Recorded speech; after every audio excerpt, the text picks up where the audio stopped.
I tell you, he is constantly nonstop, and he's done a lot for us. And the second phrase is, all good things must come to an end. You know, I was talking to Father, and we both were, you know, we knew it had to come sometime, but we were both, you know, very saddened that it had to come so soon. As Father mentioned to me earlier, he says, is there a way he can fail a class and have to repeat it next year? I said, boy, don't we wish, but it's too late. He's already passed everything. And we can certainly hope that some new freshmen come in next year. It would also keep the Sacred Heart Concert Series going on and have a dedication to the church. Like I said, that it's very difficult for that. So in 2 weeks from today, Johnum will be graduating, and he'll be going back home to Shreveport, Louisiana. And you know, when fall comes around, of course he's not going to be here. So this is going to be his final performance for us today, listening to Johnum play. And certainly, you know, we wish him the very best of his careers.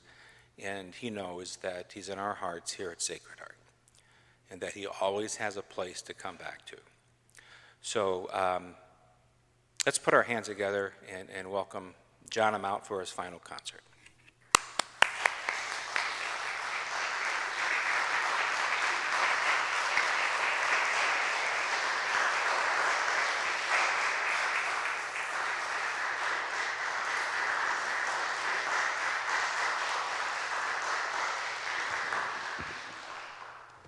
Ooh-wee. Thank you so much for coming out. As Carl said, this is my last performance for Sacred Heart. Actually, probably for violin for a while, because I don't want to do violin anymore as a career. But yeah, I mean, this program has been literally a year in the making. Ohad and I have been working on this sonata since August of 2021. That's a lie, more of October, sorry. I've been practicing it since August, so it's been a while. But I mean, we're very excited to finally, you know, show you what this piece is. And speaking of, do you want to talk about this piece? This is Ohad Nativ, our wonderful pianist. Hello. So in this program today, we'll be presenting two of Medtner's later works. That is the second Violin Sonata, Opus 44, and the Piano Quintet, Opus Post. It is actually his last composition, and both of these works present similar but also different aspects of Medtner's personality. So Nikolai Medtner, Nikolai Karlovich Medtner is the full name, excuse my Russian pronunciation, I don't speak Russian, was a colleague of fairly more well-known composers such as Sergei Rachmaninoff and Alexander Scriabin. All of them graduated together from the Moscow Conservatory at about the same time. In this case, the year 1900 was Medtner's graduation from the Moscow Conservatory, where he contrasted the very traditionalist Russian style that was taught, which sort of came from the tradition of Tchaikovsky back in the 1880s, with a very German-influenced, Austrian-influenced approach to composition. He really appreciated and studied heavily the music of Bach and Beethoven, specifically Bach for counterpoint and Beethoven for motivicism and form. And it's really impossible to talk about what Medtner does, especially within these two works as a composer, without talking about form, motivicism, and counterpoint. What is motivicism? Essentially, it's the process by which we take a motif or a small collection of motifs, which are short musical ideas. Sometimes they're melodies, and in this case, as I will present in a second, just a series of 4 notes. And we use them throughout an entire composition in a variety of contexts to create a sort of musical journey and to give a sense of cohesion to the entire work. Within the Violin Sonata, Opus 44 in G major, Medtner presents 4 movements which all share most of their motivic material. Sorry, 3 movements, that's my mistake. These 3 movements are preceded by an introduction that begins with a 4-note figure, which will be used throughout the entire work. And Johnum, will you demonstrate? That is the 4-note figure. And you can expect to hear it coming back in a whole lot of permutations and actually very dramatically as a sort of triumphant return at the very end of the work. What else Medtner does is that he actually connects the three movements of this sonata with little cadenzas. And these cadenzas allow this entire work, which already shares its motivic material between the movements, to become this giant 45-minute cohesive piece, almost like a single narrative continuation, despite referencing very traditionalist German forms. The first movement is an introduction in sonata form. The second is a theme and variations with some very subversive and folk-like expressions.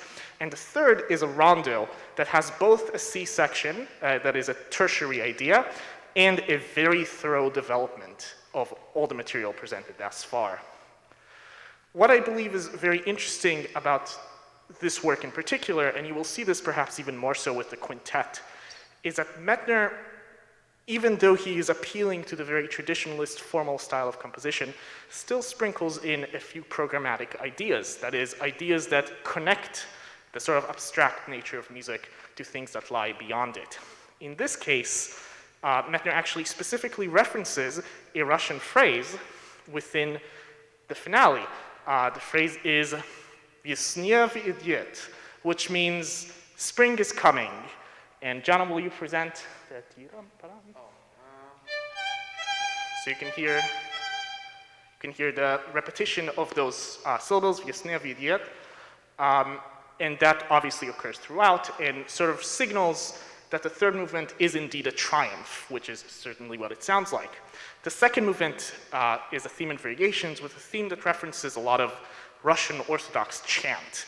It is very slow, it is almost like a syllabic chant, essentially, and it has a very limited range of notes. However, Medtner is able to really draw it out into a variety of themes, a variety of characters. And of course, as a whole, this work is wonderfully lyrical, memorable, and dramatic. So we hope you enjoy.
before Ohad talks about the quintet, this is for the live stream, even though it doesn't exist anymore. During the middle of the third movement, actually, the internet went down. And so, yeah, I mean, no one's watching it because the live stream isn't working anymore. But it's being recorded on the hard drive and will be uploaded on YouTube. This is more of a kind of a talk about that. So, sorry for those planning to watch. But anyway, here's Ohad talking about the quintet. Hello. So the second half of this program will be Medtner's Quintet in C major. It is his only posthumous publication, and in fact, something very special about this piece is that, Medtner graduated from the Moscow Conservatory for Composition in 1900 and died in 1951, and he has been working on this piece all the way from 1904 to its completion in 1948. That is a total of 44 years of work on this piece. Obviously intermittent and with other works, but it does give us a good image of why Medtner considered this work the culmination of what he stands for.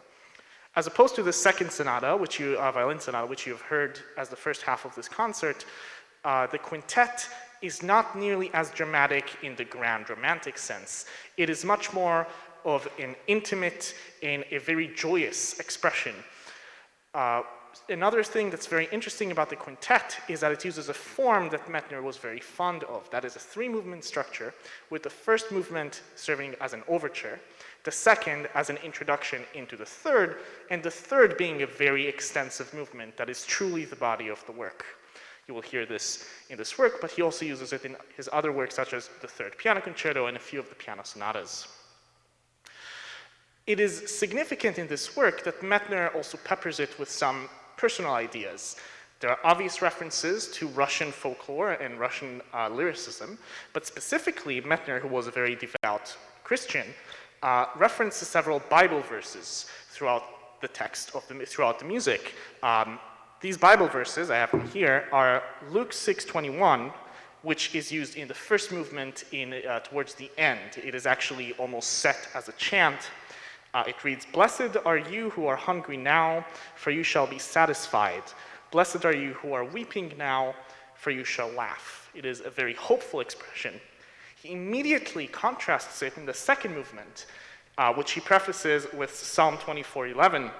"Because of your name, O Lord, you will pardon my sin, for it is great," which is obviously fairly negative compared to the initial Luke 6:21. Which is reflected in the very somber nature of the second movement, which clears up into the extremely joyous, sort of not necessarily triumphant, but more extremely content finale. Again, expect to hear significant amounts of lyricism. There is a wonderful introduction in the beginning in which sort of the world of the quintet is created, and in general, just savor this absolutely decadent, densely composed, but also just very much appealing and joyous work.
Thank you.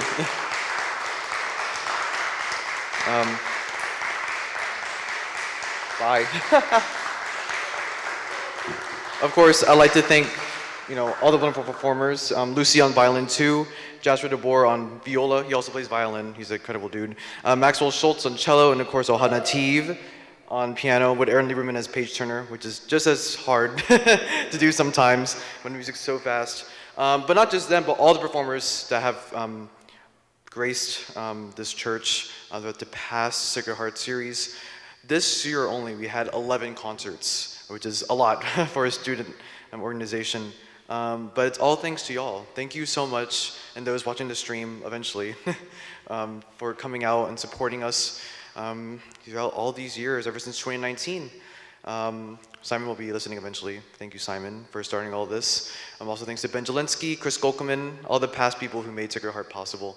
The future of the series is unknown. Obviously, there's not many freshmen or incoming classmen coming to play or replace Ben and me in the future, but you never know.